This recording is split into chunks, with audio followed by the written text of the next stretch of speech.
You knows who were really sick though? Who? Olaf Kolzig from Washington Caps. Ole the goalie. Yeah, gross. What I a thought it goat. was gross. But Brian Defoe from the Boston, he had those like stars at the bottom, right? Yeah, Byron DeFeo had like the stars that were like coming up. Yeah, those were gross. Nice. That's like what got me into playing goalie were those pads. I saw them at like this hockey store and boom, from there, game over. I used to have they had like the like street hockey Byron DeFeo ones. Yeah. And we used to like play on the my buddy's back deck, just like with a ball and on feet and shit. And they were like the setup. But I got in the goalie because Potvin's, well, not because of Potvin's pads, but he was the reason I wore like 29 because he was just Pat Versteid. So the reason why I wear 29 is Marc-Andre Fleury. Dude, I loved Fleury. When he had those yellow pads, I mean, if we're talking style, Fleury, man, when he first came in the league with The the all yellow yellow Jones when he first pads, came in, yeah. it's just gross. But I'm Yeah. pretty sure that's why I wore 29 was Fleury. And then being an Avs fan, you just see McKinnon come in and you're like, dude, I just love 29. You gotta stick with it. Yeah. We had a debate at my rank that 29 was like a weird number for a player, and I was like, Nylander wore it, I mean, it Draisaitl. is though. Like if you think about it, like Ken Dryden was like the original, of like that, and it started as a goalie number. I would say. I think McKinnon took that number and elevated it to a player's number, I right? mean, yeah, Nylander had it for a little bit, then he changed. So I don't know. It's a debate, ongoing It is. debate. Let the fans Last thing decide. before we hop into roller, this is a roller pod. We're Yeah, just we're wheeling. riffing. We love We're hockey. riffing. You know whose goalie masks were nasty? And his style was like, I just hated the way I loved the way he played, but he was just a weird goalie. It was Tim Thomas. Yeah, His helmets were pretty I- gross because they were that weird looking like one, but you have that yellow bruin on the side or yeah. with like the big tongue hanging out. I love those goalie I helmets. just hated his. It was his cage because his cage was like mad wide and it like went down to the chin of the mask. That was the It only wasn't thing. a cat eye, it was just a little No, different. it was like a straight bar guy. Yeah. All right, well, But let's get into it. Welcome back. anyway, Yeah, anyways, welcome back to the RDN Roller Show. Um, It's been quite a summer. Summer run, I guess you could say, is over. Some pretty unreal last couple of weeks too, with just crazy finishes. I mean, Team USA just got done beating Czech in the championship game. Kevin Mooney, let's just talk about the best player in the world right now. I don't think it's a debate. I think Kevin Mooney is the world's best roller hockey player right now. yeah. I mean, and it's not just because he had hat trick in a gold medal game, but like he was straight dominating in that game as well. Like he had this like a couple inside out moves where the like Czech defensemen were pretty solid. Like you have guys who've been playing the game for a long time, and he was making them look silly. Like he was just cutting them up like a warm knife through butter. So he was he was crushing it. And in the summer in general, we talked about him like even last year, like at the end of the year, we're like, damn, kid really come on. So Moon Pup, whew, Gross. we're And I up, kid. think who said it right? We were talking to Thompson, Greg, and Thompson Greg. Greg Thompson. It reminds me of in Happy Gilmore. Gilmore Happy. Gilmore. We're talking to Thompson, Greg, and he said it best though. He's a younger Travis No. Yeah, he really is. Pull it together, Ant. I'm sorry, dude. I just watched Dude, Happy Gilmore. I thought of Greg's last name first, then I was like, It's I'm just great. gonna say It's perfect. Thompson Greg. I'm calling him that from now on. Anyway, but you're right. He did. He did. He said it best. He's like the younger Travis now. he's he is. But even like through this whole year, playing in Spain and Molina, I mean, him and Chucky Slick really just kind of just dominated that league, just to be honest with you. Yeah. Scoring at will when you watch some of those games. But even this year, so we'll get into it. We got a lot to get into. I know we were, just kind of pumping Mooney's tires. But 19 games over this summer, 17 goals, 13 assists. Tore it up. I Points, mean, not bad. him playing the whole year. I mean, he's just one of those guys that you can tell he's taking advantage of being able to play, season like he does with guys like he does, practice the way he does, train the way he does. So really just, being a pro's pro about it. So, puts Absolutely. in the work and there you go. Yeah. All right, well, we got a lot to cover. We're gonna cover PAMA Pro Invitational, and we're gonna cover some Team USA stuff as well too. Um, but yeah, I guess we'll just do a quick recap though of the summer roller. Quick recap. Started off with Tours Pro in St. Louis, a little change up of different locations this year instead of in Florida for the last 8 years, which I think a lot of people liked. A lot of people do like going to Florida, but just the rink issues and just kind of the consistent issues they had.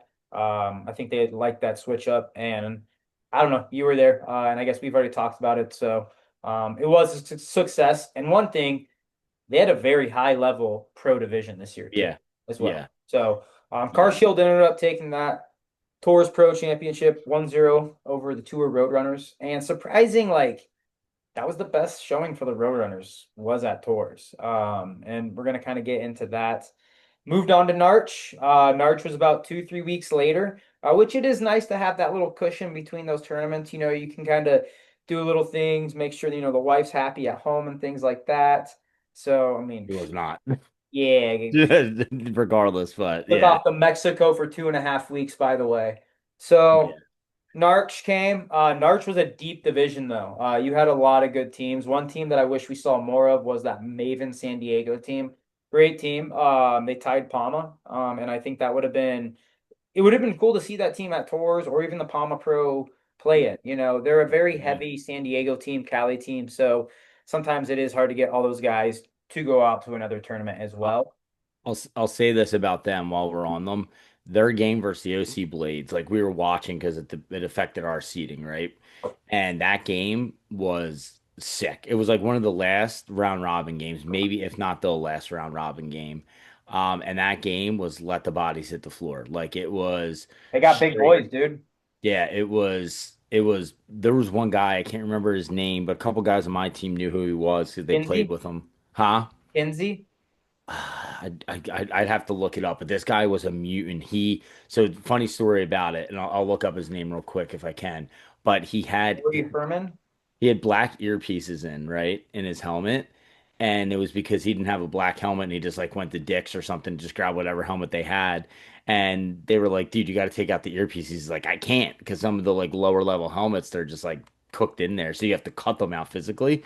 So he was like literally this guy looked like a maniac on the rink and he was just bullying people all over the place. But he was like pretty good. He had like a piss missile for a shot. But in that game specifically, like, every play there was a scrum, right? Every puck battle, it was like a straight 50-50 body first, then puck after. Like it was an unreal game to watch. And they were super fast, man. They did not like sit back.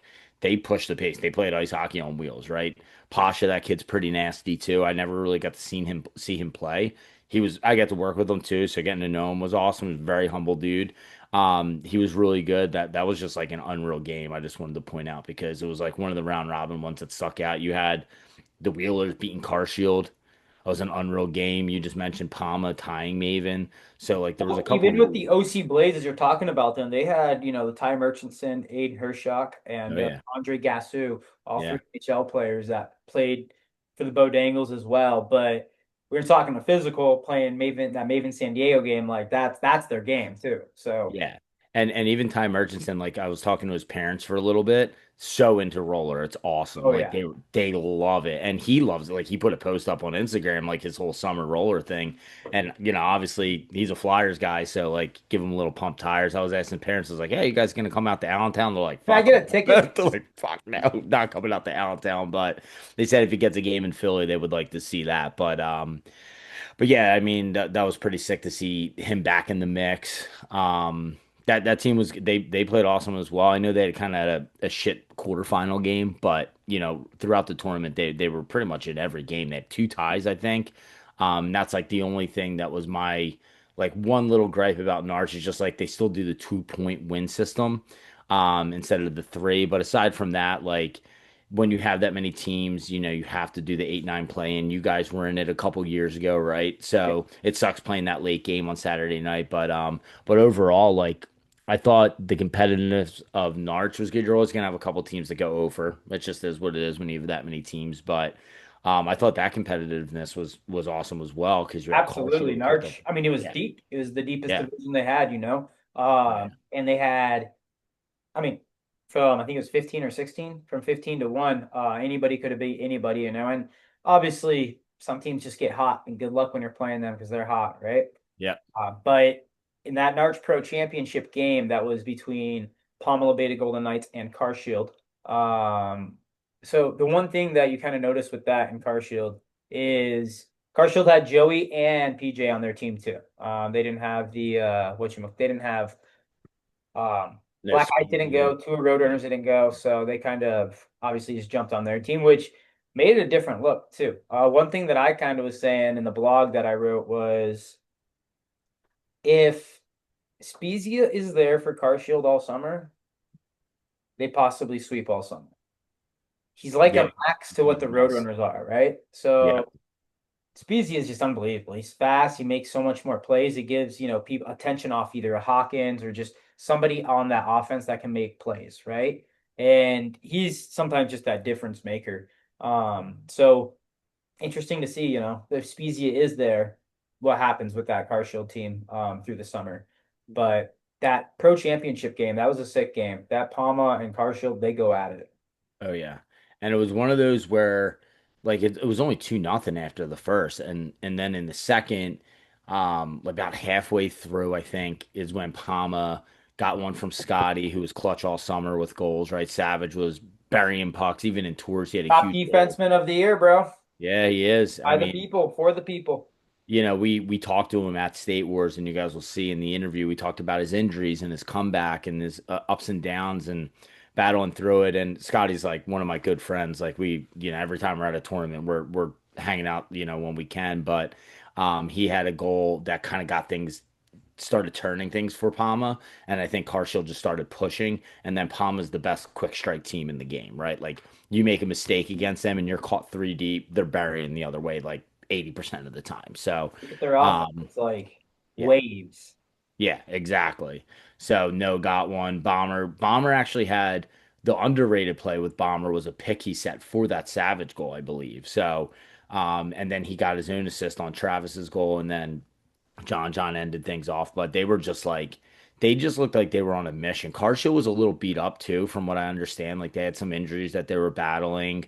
So they were a little bit beat up, and I think that showed in PAMA Pro when we get to talk about that. But you picked up a guy like No who came back into the mix for PAMA. That's a huge pickup. They didn't Yeah, have him at tours, right? Now true. you get him back, right? So that was a nice, little bump. He's fresh. He didn't play the first tournament, so he was coming in there. Travis is always in shape too and ready to go. So it was kind of surprising. I think a lot of people that I was talking to, and this is like kind of a weird story. People were saying that I was running a sports book.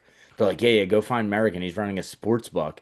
And I was like, where did this come from? And it started, and like, I guess it was just Gyrac, like making up some, some joke or like saying it sarcastically, and people thought it was true. I had people coming up to me like, yo, like someone offered to put like 500 on car shot. I should have taken it in hindsight, right? But like, Hey, actually, if you're listening to this, the RDN Sportsbook is open. Send I DMs. We're open, ready to go for business. bet MGM, like hit us up. Bet Like we got RDN. summer roller, right? Like bet RD. Oh, I love that. Bet Yeah, bet RDN. Hell RDN. yeah. Hell yeah. But it was just funny because like you remember the year that we were there together.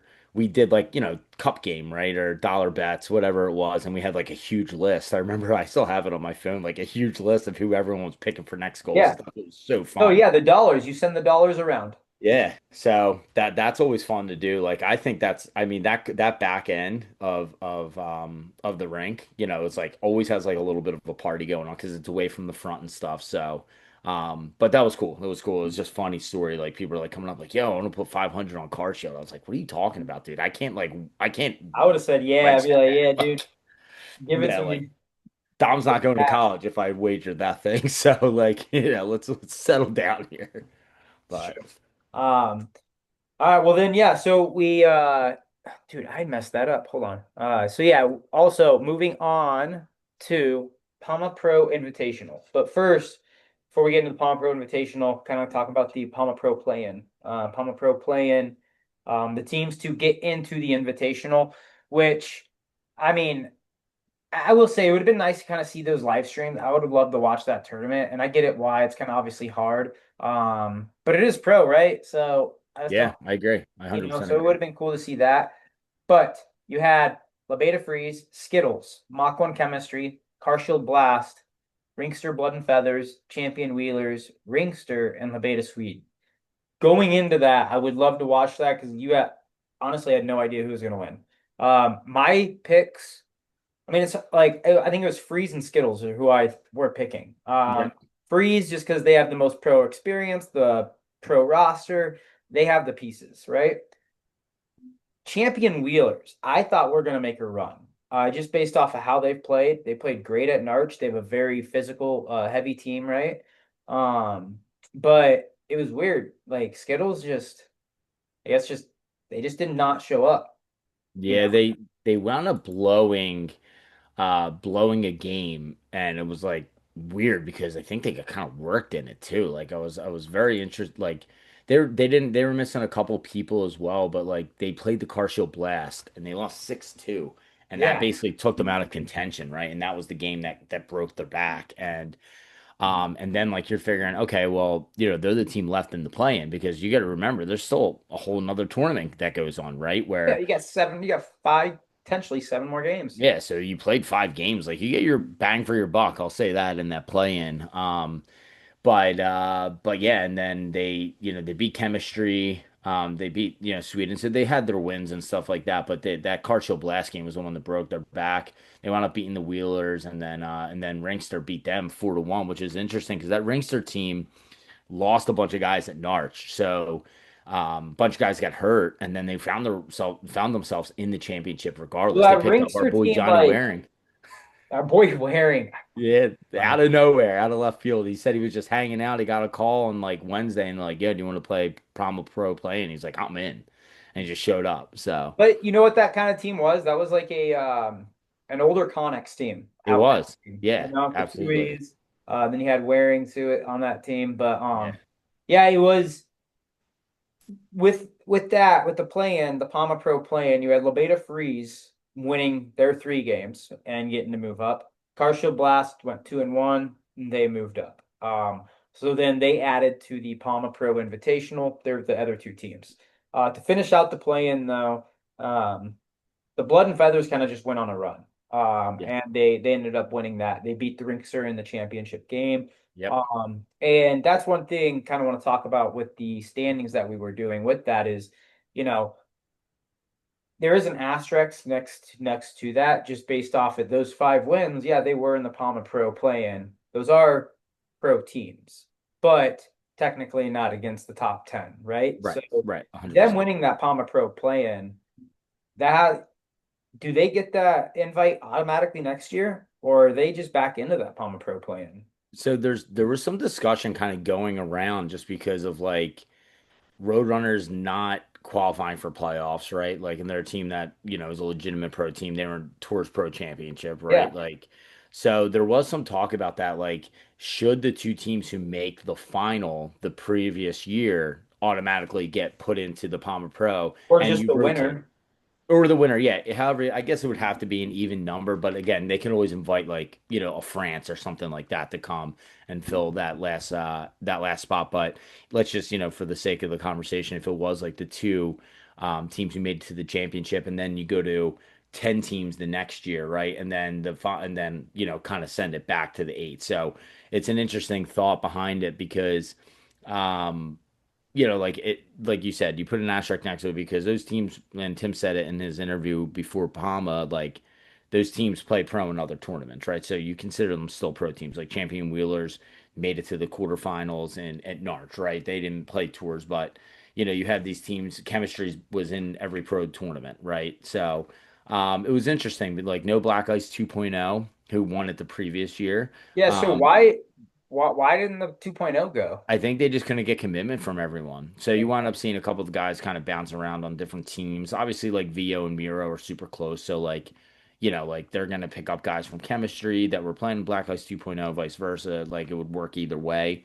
But I mean, like I streamed. I think it was the second half of the championship game, and it was a good game. Like went into overtime. They won. Blood and Feathers won off a power play, I believe. But it was a good game. Like there was a lot of people watching it too, and I kind of like looked over and I figured it was going to be streamed. I was like, screw it, let's go on and stream it. And I think a lot of people were like, damn, like that was a really good game. If you look at the Yeah, comments in our DMs, people were like, damn, like that was a really good game to watch. yeah, absolutely. So yeah, no, I think, I mean, if you do win that PAMA Pro invite like play in, I would assume you should get that invite in there. But guess, could even be like how they consolate, like maybe Roadrunners have to play them in a game of three, 3-game series to see who That could gets be that cool last. too. Yeah. Like, yeah, that'd be kind of cool. Or like freeze them, Ringster and Blood and Feathers. Like maybe they all play like a different kind of playing, right? So there's different, I mean, there's always been like different ideas of having just the tier two in general. Like tours used to do that back in the day. They used to have pro tier one, pro tier two. Yeah, So like it could be like kind of a cool thing where you do have that tier two setup where you'll still get teams because you might even get some double A or plat teams that are like, we could win in tier two. So let's play tier two instead for a cash silver knife. prize. So there's definitely some cool ideas that can come about it. And I think, one of the things that I noticed since we're kind of talking about just State Wars in general, when we were talking to Phil Maroon, the thing that he said when we were talking about State Wars, was that like he said it best. Tim puts a lot of thought into the PAMA Pro divisions playing and the PAMA Pro Invitational and the Women's Freeze Pro Showdown as well. Like he puts a lot of thought into it, and I think obviously, we have back and forths with him all the time about ideas, but there is a lot of thought that goes into it. So it's cool that there is something a little different, right, than the other tournaments. No, absolutely. And yeah, it'd be cool to see that division even grow. Like it'd be cool to see that division have 10 teams in it and even more people are competing for it. So yeah, I love it. I love the Palma Pro play-in. So moving on to the Palma Pro Invitational though. The Invitational, I mean, it's the best of the best, right? So you have, it's the reason why you only have eight in there. Having 10 is nice too. But having eight, it's, I mean, the championship game, the craziest game I think anybody could have thought would Holy have shit. happened. Unfortunately, I was in Mexico for that, and I could not really watch most of the Palm Pro Invitational. I watched a lot of replays and stuff, but I didn't even get to watch that game, that championship game live, which I was like so upset. I just had to look on Well, Instagram and tell see. the story. Tell the story about how you found out about what happened. Because you were delayed. Remember, you like caught the end, but you were like 3 minutes delayed, I think. Oh yeah, yeah, because I was watching it. Yeah. So I was watching it on my phone and oh yeah, I totally forgot about that. And I was texting my boys, my boys Siege and Joy, just my the boys. Um, and we were just talking about the game. It was going into overtime, and I was like, all right, cool. And I thought I was on the same like timeline and everything that they were on, just watching on my phone. And all of a sudden, I just started getting texts. I'm like, holy shit, did you see that? Oh my Oh God. my God. And I'm like watching my phone, like, oh, I'm about to see something crazy. 2 minutes go by and nothing's happening. And I'm like, maybe they're like behind, or something like that. And then Yeah, all of something a gets sudden, called back or something. yeah. And then all of a sudden, I just see, Mooney, I think it was Mooney, right? Skating, whatever. And it happened so fast. I had no idea what's going on. And as soon as like that happens, like the camera swoops around the end, I think CJ called me or somebody called me. And I was like, all right, what the heck? And he's like, did you see that? And I'm like, that is the most insane shit ever. But yeah, what a just a crazy events. Yeah, And I was gonna look back, but it was too far because we text way too much. But I was gonna look back because I remember I sent you like, what the fuck? And yeah, then you're like, what? And then CJ texted you whatever. And then it was just like this ripple effect. And then you finally saw it. And it was one of those where I was sitting at that end, and I was just kind of sitting with like Robbie, I was sitting with with Jastro, Jirac. We're sitting down there and like we saw the play happen and we were just like, no, no, and the whole crowd was just like, what the, like everyone had the same reaction, and it sucks. Like you feel for Junior in that. Like kudos to him for getting his reparation with just coming back and winning a USA gold and like playing sick absolutely. throughout the entire tournament. Like he had an unreal summer. Like I think he would be the first to say like last summer he didn't play up to his expectation. This summer he was 100% back and dominant, and you feel for a guy like that because he's such a good dude as well. But it was just a crazy way to end it, and I think like in the video we posted, I mean, shout out to you for the music behind it because it like the That was timing and lyrics. Like I'm huge into that, the timing and lyrics of it all, but like you just cinematic, see baby. yeah, like you see the emotion that everyone goes through from the Black Ice being pissed off about the call. Dude, I think the watch Billy. Billy has Yeah, the best emotion. It went from I thought he was gonna kill the ref, and then all of a sudden PJ DiMartino sees it first. He sees the yeah, goal going first, and Billy's still yelling at the ref.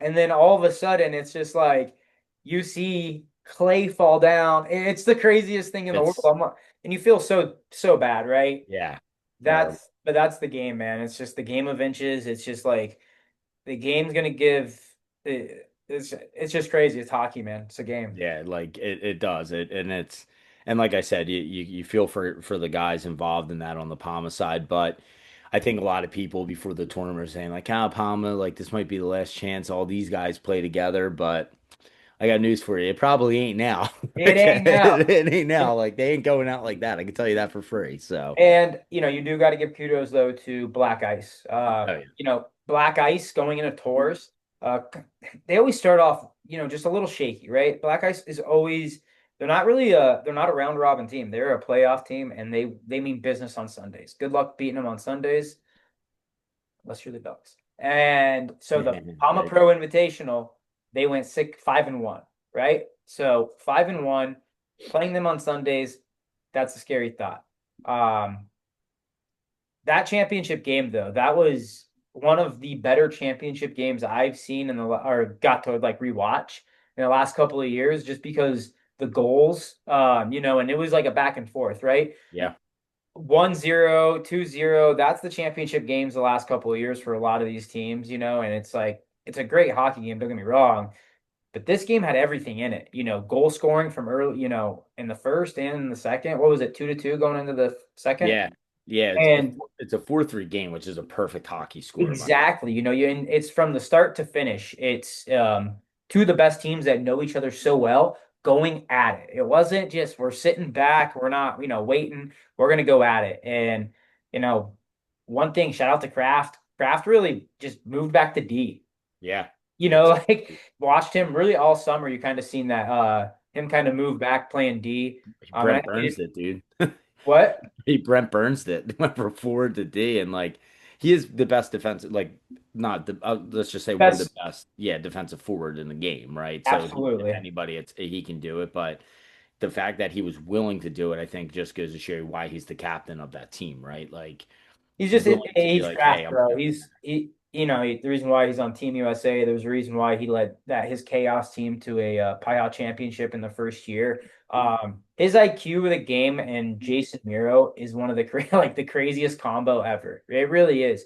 But it makes that team even more dangerous. You having Kraft back there now, where you have Billy and Shabo or whoever, and then you have Kraft bringing it down. Like, who do you cover? What do you do, right? Oh And yeah, Kraft, trust me. he's going to give it up. He's going to pass the puck, or he can shoot it low blocker or low, and he's going to score. So it's Yeah, it's a that was dangerous look when he's on D as well. that was the most complete Black Ice team, I think, of the summer. Like they didn't play Narch, but with being like at tours, they kind of were missing guys like Kish, right? You forget about him, like a guy who's Absolutely. such a good shutdown guy as well.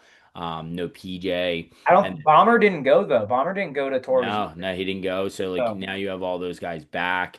And Palmer had like a little bit of a Marion Hossa situation, right? Like he played Palma, yeah, one with them at Narch, and then played Black Ice and one with them at State Wars. But yeah, I mean, like talk about a great guy though. yeah, Bomber's one of the all-time nicest guys. How about we the talked for Canadians? like 45 minutes. I was like, dude, don't you have to coach? He's like, oh yeah, I gotta go. Like, but he was My like willing to sit bad. there and BS with me. And shout out to him. His wife's pregnant, so I'm sure they're pretty due soon.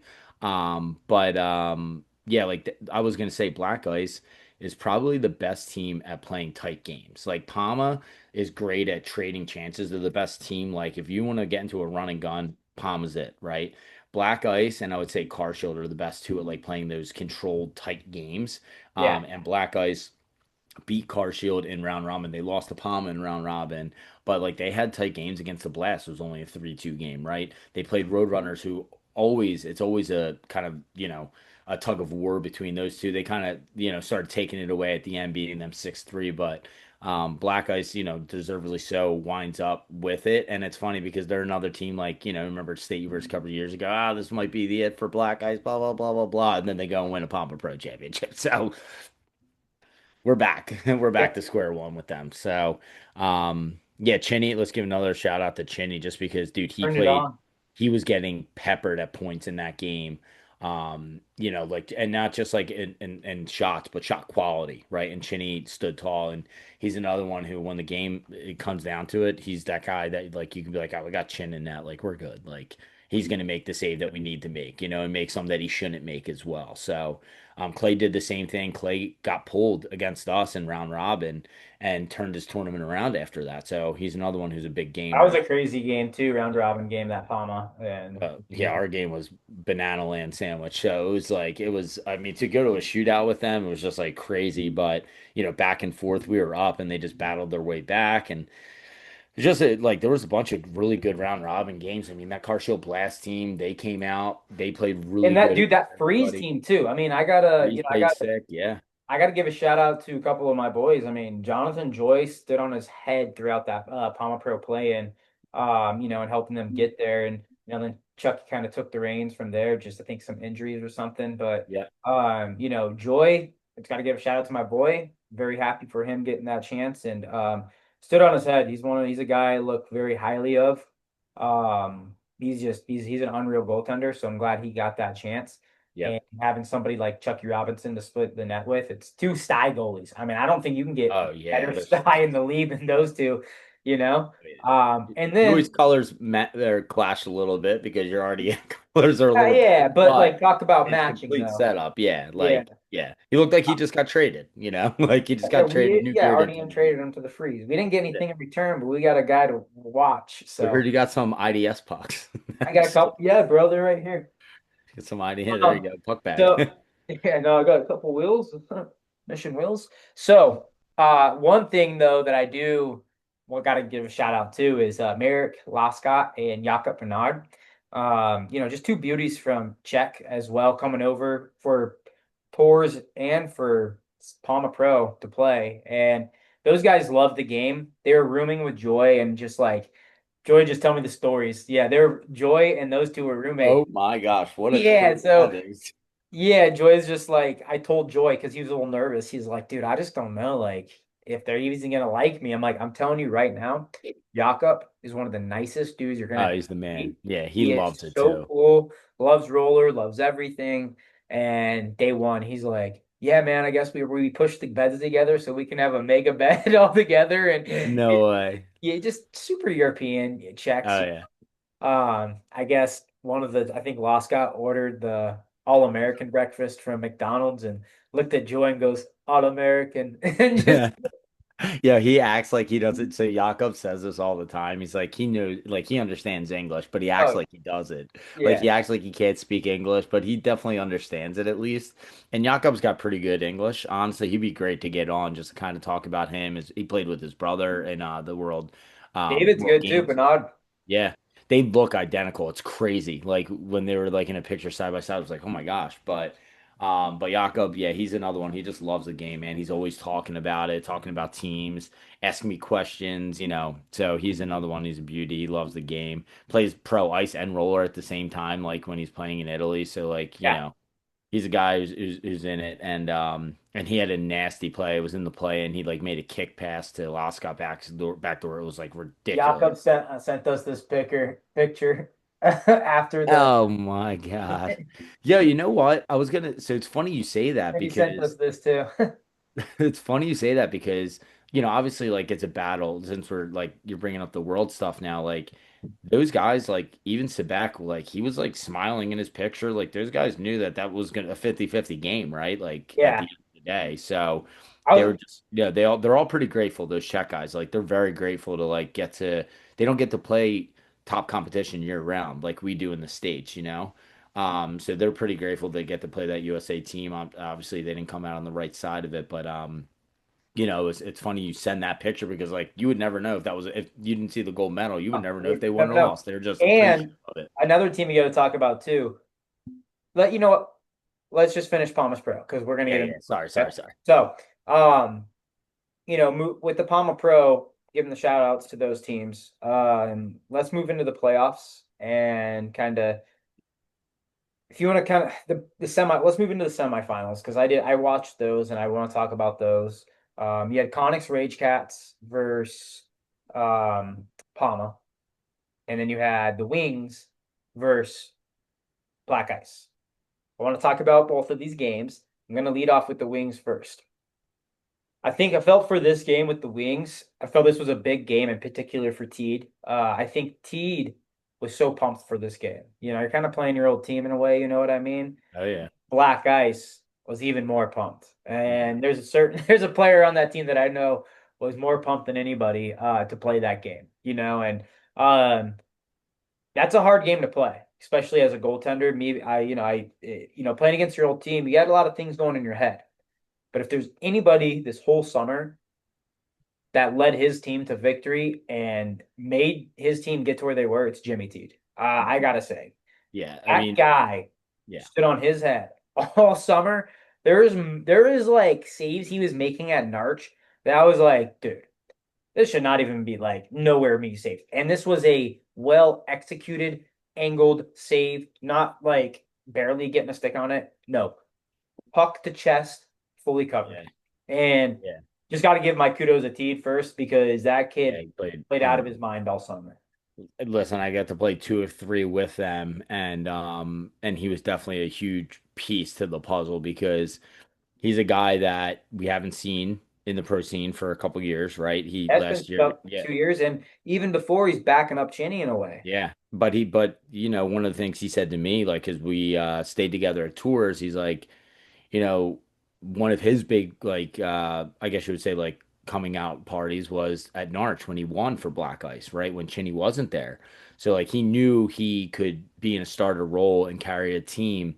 And it was one of those things where I think he's a big confidence guy, right? Like, when he has his confidence, he's at the top of his game.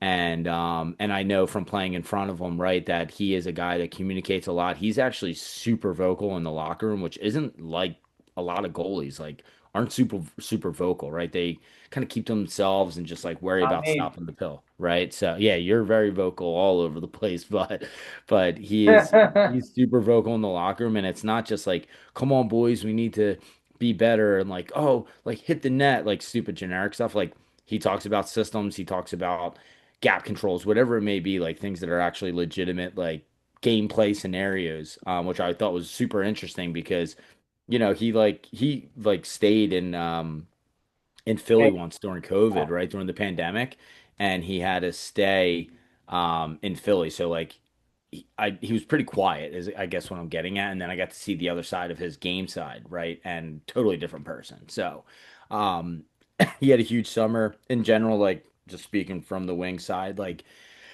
just we just try to grind and muck it. And unfortunately, when you get behind the black ice, it's hard. shit goes wrong sometimes. You start pushing and Shit they're goes another south. team. Yeah, like it went south pretty fast. And just like when you're pushing against Palma, like they will make you pay on every time you make a mistake. And that's Absolutely. exactly what happened in that game. They just every time we got a guy that was a little bit out of position, boom, 3-on-1, 2-on-1, and they just converted on every single one. And Black Ice at that point, it's kind of like a well-oiled machine. We played earlier in the day against Carshall Blast, went into like a pretty decent long overtime as well, so we were a little bit kicked. But they took advantage of it, got up on us early, and just kind of ran with it from there. Yeah. No, that and it's like you said though, like if you get behind on black ice, they're gonna make you good luck. They're gonna control that game, and to beat black ice, you have to score first, strike second, and hold that lead. Otherwise, they're gonna find a way to creep back into it and win that game. So, um, that Palma and Rage Cats game, that was the game I was looking forward to the most, though. Yeah. Reason why is Rage Cats are at home. They're in Michigan. Very confident, and the boys were feeling it. And I was like, anything could happen. They knock off them. That's PAMA Pro Championships theirs to have, you know? So Connex went up, or the Rage Cats went up 2-0 in the first. Fast too. Like within like the first like what 4 minutes. Uh Yeah. they Yep. first scored. Exactly. But then obviously Mooney, the other Mooney, Kyle Mooney, Mooney's brothers. the Mooney brothers, struck back right after they scored that second goal about a minute and a half later. And once you do that, Palma knows that they kind of got you right there. But that game was back and forth. And even late in the second, that Rage Cats was winning 3-2, until, Palma does what they do. Last 4 minutes, 3.5 minutes, Kevin Mooney, Travis No, they win 4-3. And they scored with 31 seconds left. That Travis no goals crazy was just sick. Like absolutely insane. Like I no no no no no no. Yeah, like you Welcome to remember. Sports Center top 10. Travis No from the Palma Beta Golden Knights with an Yeah, unbelievable goal at the Palma Pro Championship. No no no. that was ridiculous. Like he was like stick handling in a phone booth there and then just buried it. And Lane, another goaltender who was Out of on summer. one, Lane Hartwell. Holy shit, he played sick. It was sick. Absolutely.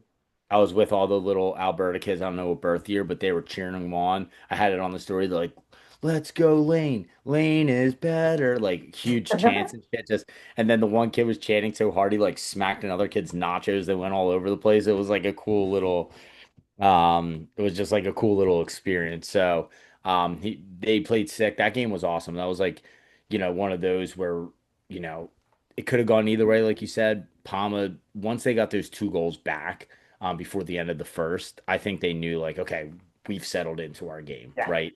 Trust our process, settle into our game. We could find our way back. Don Carter scored one, and then, Mooney and then Travis kind of just ended it off. But it led into that championship Don't call game, me which was Don, bro. don't call me Don. We got to get those shirts made. I'm telling you, people will buy them. But Yeah, no, that game was anyone could have won that game. Like no score with 31 seconds left. Unreal game. Rage Cats, they're right there. Lane Hartwell, he is an absolute stud. There's just him, Teed, Redmond. I mean, the goaltender position right now in roller hockey is just dumb. Every team has an unbelievable tendy, yeah, and you even have great backup tendies too. So, oh, yeah, yeah, no, Lane, just hats off to him. And Rage Cats are right there. They're that team, kind of like they remind me of the younger Road Runners in a way, right? Like yeah. Younger right Palm there. almost like to be Yeah, honest, they like yeah, they have the pieces. And I think it's next year. Next year, one of these tournaments, they're going to be in the ship. Jack O'Hannison, talk about a guy that's just like absolutely unbelievable. like Kai's nasty, like Yeah, just going off.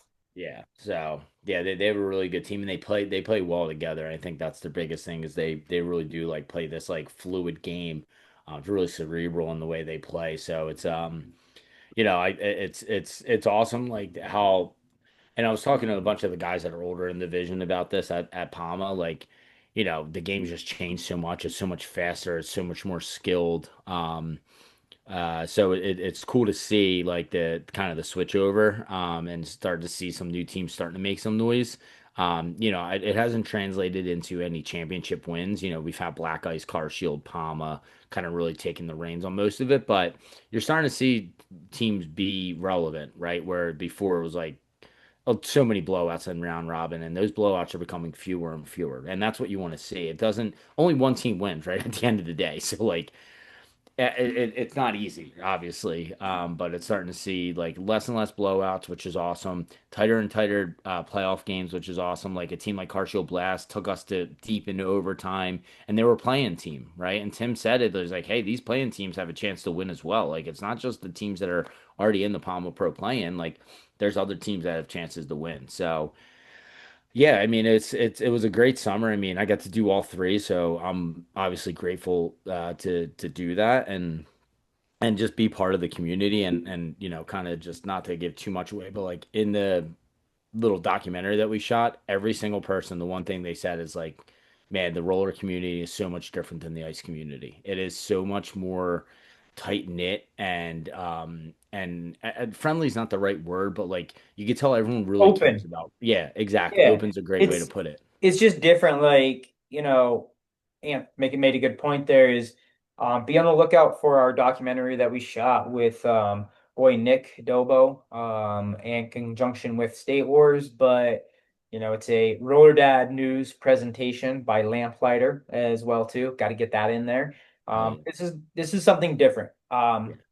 A lot of people do great interviews, a lot of people do great highlight videos, and a lot of people do great a combination of both. This is different. Yeah. This isn't your typical interview. This isn't going to be your typical, hey, like, what do you enjoy about hockey? We did over 25 interviews, hour long. We have over, I mean, Cutting this footage is going to be 25 hours yeah. worth of documentation Yeah. of roller hockey from this summer. Yeah. There's It's no one that puts the effort and the quality that you're going to see in this documentary that comes out.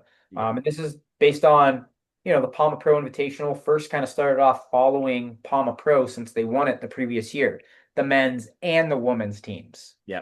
And then it slowly turned into a documentary about roller hockey as well, too. Agreed. And this is something that is we hope to do every summer where we can turn this into, hey, this is the 2025, pro roller doc.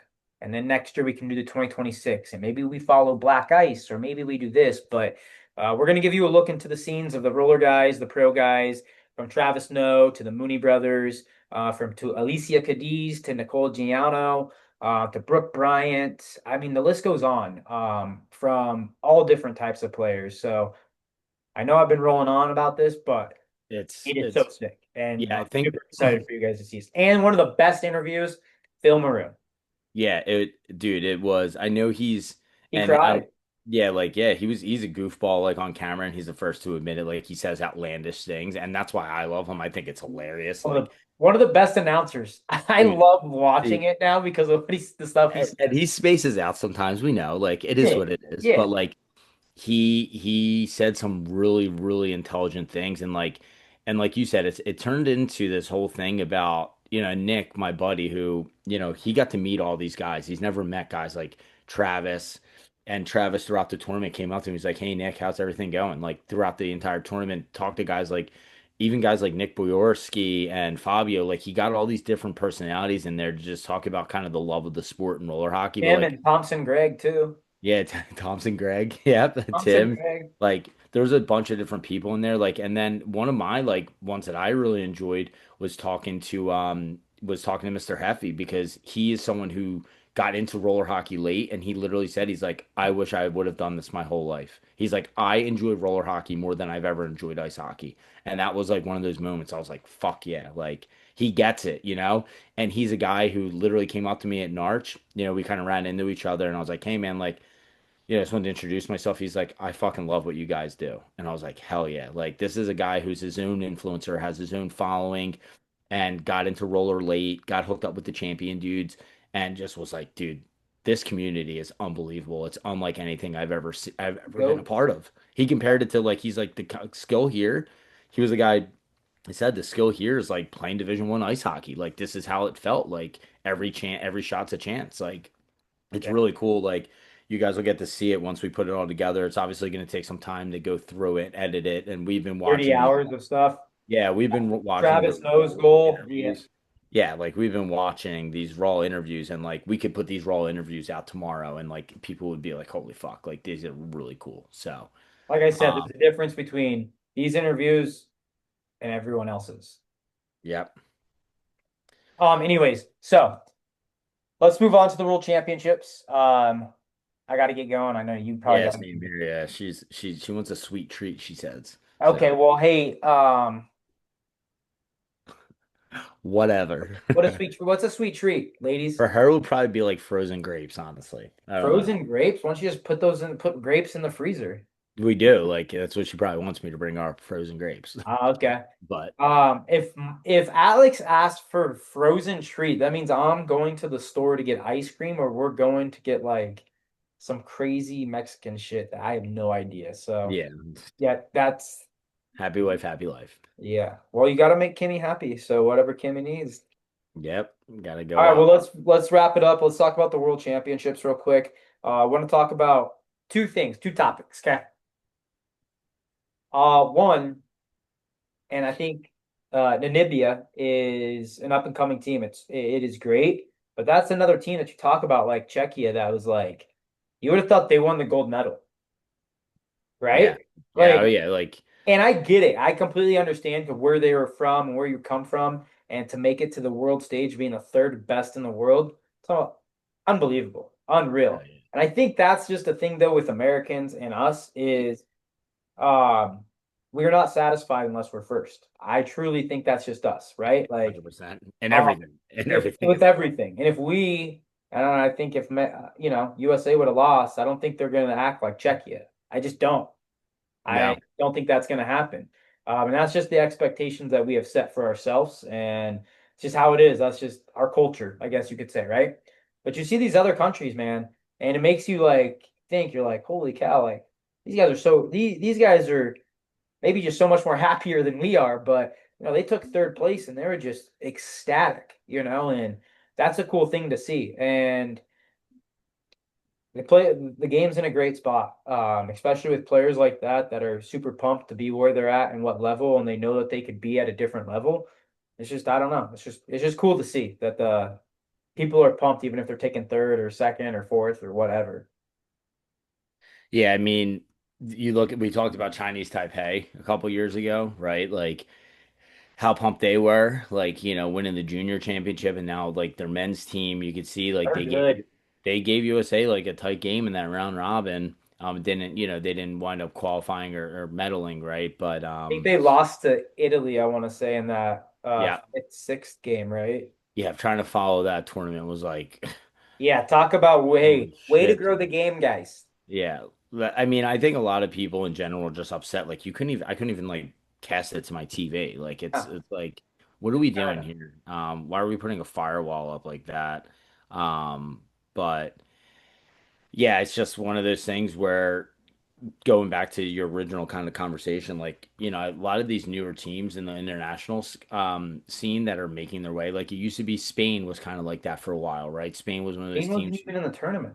They weren't even in the tournament, right? So, I think like Namibia, like they started it at the junior level, they built it up. Now they're competing at the men's level. Chinese Taipei is the same story, right?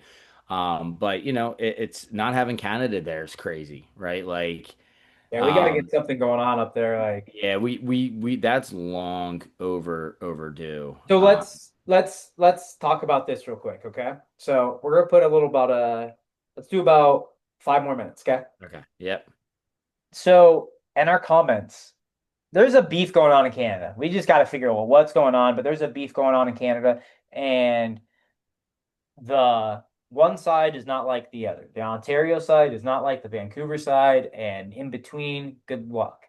And I don't yeah, know what's got to happen for these guys to figure it out, but the amount of talent that, you know, a lot of the people in Canada, when the Canada roller hockey group, the team from Ontario, anytime they get posted anywhere, people from other places in Canada are like, that's not Canada's team. That's not right, Canada's team, right, exactly. which rightfully so. I don't know. They're like, that's Ontario's team. And vice versa, when NCIHL or whatever goes down there, and both of them kind of just like, I guess, I don't know, go back and forth, right? Could you imagine how nasty these teams would be at the junior level and even senior level if they're like, I mean, like there's so much talent in Canada right now in roller that there has to be something that they got to get along. And there's always comments like it's coming, it's coming. Well, it's got to be here because the world stage, you guys, it just keeps getting passed by. You got Jimmy Teed and Lane Hartwell, I mean, arguably two of the best goalies in the game right Right, now, not on the world stage. You got players like Dylan Abamont, Brian Foster, even like the Vilio brothers, Bomber, yeah, Bomber that can like compete. What the hell is going on in Canada roller hockey? yeah. I Well, mean, it's like, I'm kind of thinking, even like, I looked at the team, the Holes, right, from Canada at Narch Platte. They're a fucking good team. Like, there's plenty of guys bro, to, there's so many players. Look yeah, at the Sixers, that team, the Sixers. Look at the yeah, Ontario, like there's like plenty of guys on those teams, and Glover. yeah, like, fuck, like, what is going on here, right? Should we Rockman, move to like, Canada and take over Canada inline hockey? dude, someone needs to, like, if it has to be a couple Patriots, why They not? But have more. representation in the NHL, I mean, at a higher level, like with Connor Bedard and Kent Johnson, that's all you need to cover, like, to promote your program Yeah, like for Canada I, inline hockey. But anyways, so maybe they need like some sort of like moderator, right? Like a divorce, they like might they just they need need like in Wedding Crashers, a you know, roller like moderator you could moderator. have the miles, like whatever, like Yeah. it something needs to happen. They need to go to arbitration or something, but yeah, it's just weird, like not seeing them in some of these bigger tournaments, and I know it's a qualifying thing too at the World Games level, but yeah, I mean, the World Games in general, like the one thing it looked like obviously we're thinking of this microcosm of the entire World Games. We're thinking of just inline hockey, Yeah. but still to the point where like it was cool that they had an app and you could watch a game on the app, but like not being able to watch it on a TV and having to watch it on Or a screen laptop, like record, like just to yeah, like no screen recording. highlights. Like what the fuck are we doing? Like maybe there's stuff that is outside of our pay grade to understand why you can't do that, but like In China, that's probably the reason why. yeah, maybe that's why too, but like at the end of the day, it just sucks because like we would love to, be able to help grow it and make make a highlight reel based off of the broadcast because the broadcast itself was way better. Like the Yeah. announcing was way better. Those guys were super knowledgeable, like way better than it's Right. ever been in the past. Like so they did some things right. I think at some point like, roller hockey we talk about a lot in these interviews in the documentary as well as like why isn't it in the Olympics? Well, because there's just like so much like disconnect, I think, on like we're talking about this Every roller hockey level. county thing. There's a lot of disconnect. So we'll Yeah. see. We'll see what the future has for our Um, sport. absolutely. Last thing I gotta say, okay? Are you in trouble?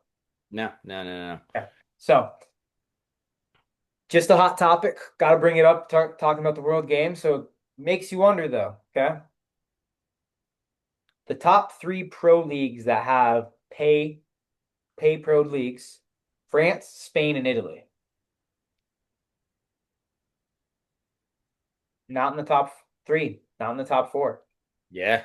It's interesting. Very interesting. I never thought So, about that. like, you got one league, Spain, arguably one of the, one of the best leagues with Molina, one of the best teams that won the European Cup. They're not even in the World Championships. Yeah, it's Then you got France, one of the also arguably one of the other top teams, that puts a lot into their system, taking fourth, losing to Namibia. So a very interesting get point. Carl Gablet back on that team. And then also you got Italy, same exact thing. They put even more restrictions on imports. And look Yeah. where they're at. So it's weird. We don't have a pro. We have Pi. We don't the players here really don't consider that our pro league. I think a lot of the players here consider the pro tournament Tournament. the Yeah, pro. tournament. Yeah. But it's just weird, right? Player development you would think would be more stronger in those areas.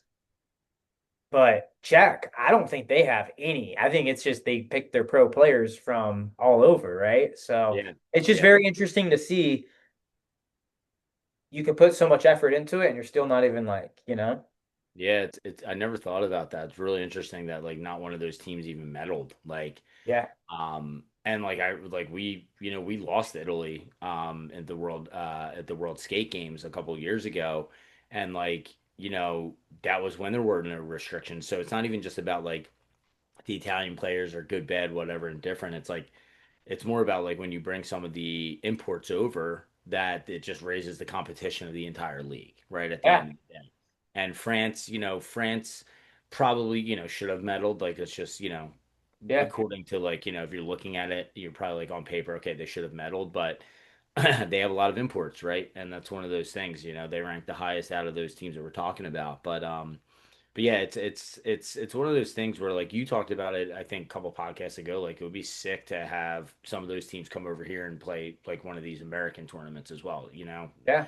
one of these nationals. So be interested to see if they put together, took all the politics aside, someone like third party ran it, and they did come over and play a Narch State Wars Tours, whatever it may be, and put like their all star team together. How would they do? France did it Jeez. a couple years ago, and they found their way into the tournament after they got adjusted and whatnot. But it would be interesting to see how they do fare against some of these like teams that aren't all star teams. They're just like kind of the American pro teams. Absolutely. So, All right. whew, Well, that was that's a the wrap. marathon. Yeah, that's the wrap up of a little some roller hockey, summer roller hockey 2025 from Tours, March, PAMA Pro, all the way to the World Championships. Um, yeah, last thing, just gonna give you a quick rundown of the awards, summer awards. All summer team, Travis Snow, Tyler Kraft, Kevin Mooney, Junior Cadiz, Scott Savage, Brandon Hawkins, Corey Hodge, and Joey DiMartino. Then also the two, Goalies. what? Goalies. Yep. Yep. Yep, two goalies, Jimmy Teed and Troy Redmond. Moving on to the individual awards, and all these awards are based off from the polls, from the players, by the players, for the community. Just what we are. Top forward, I don't think it's a no-brainer. He's the best in the world right now. Give it to him. It's Kevin Mooney. There's no one better right now. Game over. Enough Top said. defenseman in the world, or top defenseman, you could say in the world too, honestly. Scotty Savage is just on another level. From where he Oh, was captain, my three. captain. Yep. Captain, oh captain. You know, from 3 years ago, being in crutches on the bench to being, top defenseman, captain of Team USA.